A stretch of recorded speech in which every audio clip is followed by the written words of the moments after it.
যারা আছে তারা হচ্ছে আমার চাচি, আর ড্রাইভারের সাথে আমি।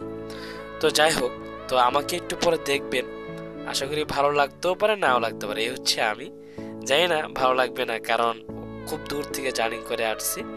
তো এই মুহূর্তে আমরা গাড়িটি আমরা আহ, যেখানে আমাদের বিবাহ যে অনুষ্ঠান, সেটা হচ্ছে একটা সেন্টারে।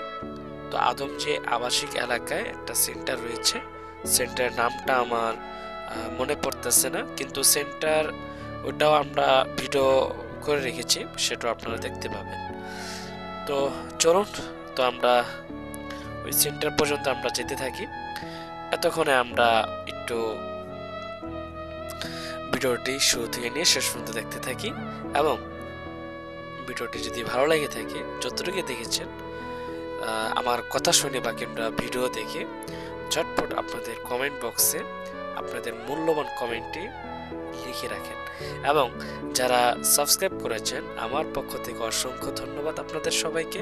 এবং যারা ভিডিওটি দেখতে পাচ্ছেন তাদের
যে জামাই, আমার বোন জামাই, সে চলে এসেছে, এবং তার সাথে যারা ছিলেন তারা হচ্ছে বরপক্ষের লোক।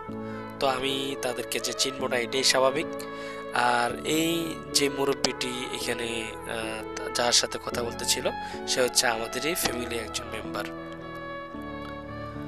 তো এক এক করে আমাদের সেন্টারে বহুত লোক উপস্থিত হয়ে গিয়েছে, এবং সবই হচ্ছে আমরা ফ্যামিলি মেম্বার।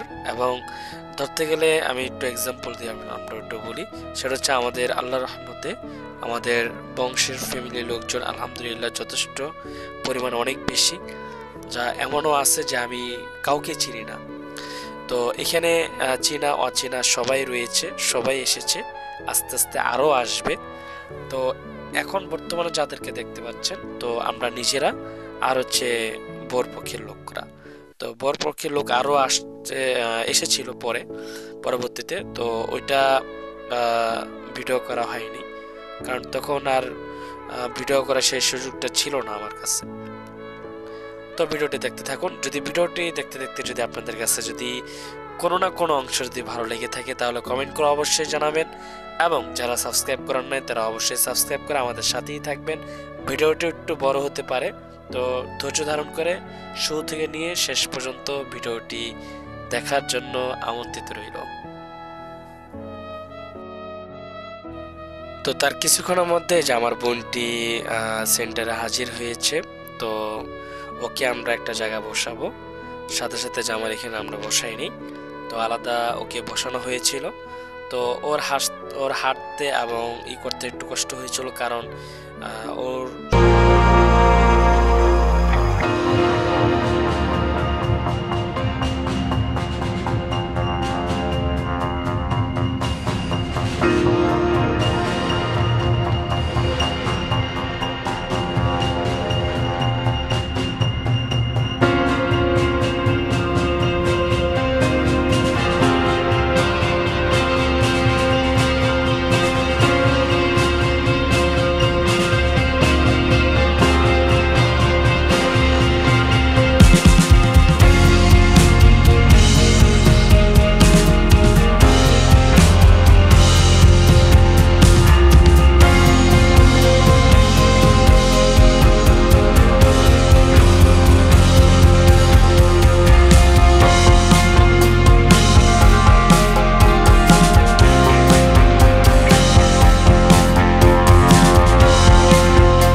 কন্যা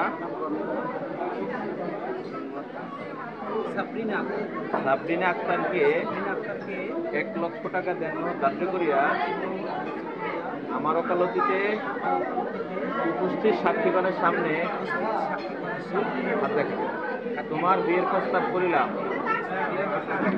ভাই আমার টাকা আমি উক্ত মোহর সহ কবুল করিলাম। আলহামদুলিল্লাহ। আমরা সবাই শুনছি না? জি জি। সালাম দাও।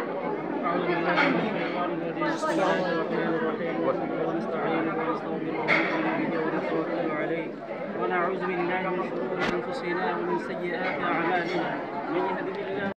তো দেখতেই পেয়েছিলেন যে এখানে বিয়ে পড়ানো হয়েছে। তো বিয়ে পড়ানো হওয়ার পরে যেই খুতবাটা পড়ানো হয়, তো সেই হুজুরটি খুতবা পড়তে ছিল, তারপরে মোনাজাত করেছিল। তো মোনাজাত করার পরে আমরা আমাদের বাকি যে কাজগুলো, যে কাজকর্ম, সেই কর্মগুলোতে আমরা ব্যস্ত হয়ে পড়েছি। তো যে যার মতো খাবার নিয়ে যার যার টেবিলে সে পড়ে গিয়েছিল। এখানে জামাইয়ের সাইন নেওয়া হয়েছে এবং জামাইয়ের পক্ষ থেকে যারা সাক্ষী ছিল তাদের সাইন নেওয়া হয়েছে। তো তারপর আমরা এখানে মিষ্টি খাওয়া দাওয়া করলাম। তারপরে আমরা যার যার স্থানে গিয়ে আমরা বিয়ের যে খাবার, যে অ্যারেঞ্জমেন্টটা যেটা হয়েছিল, সেটা আমরা খাওয়া দাওয়া করার জন্য যে যার মতো করে তারা চলে গিয়েছিল। তো প্রথমত যারা মেহমান, তাদেরকে, যেহেতু আমি মেয়ের ফ্যামিলির লোক, তো আমরা বেসিক্যালি আমরা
স্ত্রী তার স্বামীকে মালা দিয়েছিল। তো এই জিনিসটা আমার কাছে একটু অন্যরকম লেগেছিল। তো বিয়ে বাড়ি তো ওইখানে অনেক কিছু বলতে চাইলেও বলা হয় না বা বলতে পারি না, কিছু কিছু অনেক সময় পরিস্থিতির শিকার হয়ে যাওয়া হয়। সেটা হচ্ছে এই যে মালা দেওয়া নেওয়া, এই জিনিসটা আমি একদমই পছন্দ করি না। তো যারা যারা পছন্দ করেন না তারা একটু কমেন্ট করে জানাবেন, আর যারা যারা পছন্দ করেন তারাও কমেন্ট করে জানাবেন। জানি না এটা কতটুকু জায়েজ আছে বা না জায়েজ আছে, কারণ আমি সম্ভবত আমি যতটুকু জানি এটা হিন্দুরা করে থাকেন, আমরা তো মুসলিম, আমাদের এই বিবাহটা এভাবেও করা সিস্টেম না। কিন্তু কি করার, ফ্যামিলি মেম্বাররা তারা চেয়েছিল, তারা দিয়েছেন। একটাই মেয়ে, তারপর হচ্ছে খুবই আদরের, তারাও চেয়েছিল একটা সেন্টার খুব ধুমধাম করে দিবে। তো সে জায়গায় আমি যদি একা মানুষ হয়ে যদি আমি বিরোধিতা করতে যাই বা কিংবা তাদেরকে নিষেধ করতে যাই, তারা শুনবে না, এটাই স্বাভাবিক। যাই হোক, তারপরও তাদের জন্য একটু খাস করে দোয়া করবেন, আমার জন্য একটু খাস করে দোয়া করবেন, যাতে করে আমার গোটা ফ্যামিলি মেম্বারদেরকে তারা যেন পর্দায় চলে আসে, মা বোনরা যারা আছেন। কারণ আমরা অনেক কিছুই জানি, তারপর আমরা আমলে আসতে পারি না, আমল করতে পারি না। তো বিয়ে হয়ে যাওয়ার পরে একটা শেষ বিদায় যেটা বলে, শেষ বিদায় হয়ে যাচ্ছে। তো মাঝখানে অনেক ভিডিও করা হয়নি, এর মাঝখানে আমরা খাওয়া দাওয়া করেছিলাম, এগুলা আপনাদেরকে দেখানোর সুযোগ করা দেখাতে পারিনি, দুঃখিত। তো যাই হোক, তো আমরা এক এক করে আমরা সবাই যার যার স্থান থেকে আমরা পরিত্যাগ করছি যার যার গন্তব্যস্থলে যাওয়ার জন্য। তো সেন্টার যারা আগে এসেছিলেন এবং আশপাশে যারা ছিল তারা সবার আগে চলে গেছে। এখানে যারা আছে আমরা সব ফ্যামিলি মেম্বার। তারপর এখানে গাড়ির ভিতরে কোন মানে আমার যে ছোট বোন বউ সেজেছিল, ও চলে গিয়েছে গাড়ির ভিতরেই। তারপর জামাই অবস্থান করেছিল এই গাড়িতেই। তো তাদেরকে এই নারায়ণগঞ্জ মানে এই অনুষ্ঠানটি এবং এই সেন্টারটা হচ্ছে নারায়ণগঞ্জ আদমজি, আপনারা অনেকে নাম শুনেছেন। তো আদমজি না শুনলেও নারায়ণগঞ্জ নামটা অনেকেই চিনে, অনেকে চিনে বলতে কি বেসিক্যালি সবাই চিনে। এটা হচ্ছে আমাদের সেন্টার এবং এই সেন্টারে বিবাহ হয়েছে এবং এই গাড়িটা আপনার যশোরের দিকে চলে যাবে, জামার বাড়ি যশোর। তো ভিডিওটি একদম শেষ প্রান্তে আমরা চলে এসেছি এবং আপনারা জামাই এবং আমার বোনের জন্য খাস করে দোয়া করবেন, আমাদের জন্য খাস করে দোয়া করবেন, যাতে করে ওদের সংসারটা যেন সুখে শান্তিময় হয়, আল্লাহ তাআলা যেন রহমত বরকত দান করেন। এবং ভিডিওটি যারা শুরু থেকে শেষ পর্যন্ত দেখতেছিলেন তাদেরকে অবশ্যই বলবো লাইক কমেন্ট করে শেয়ার করতে ভুলবেন না।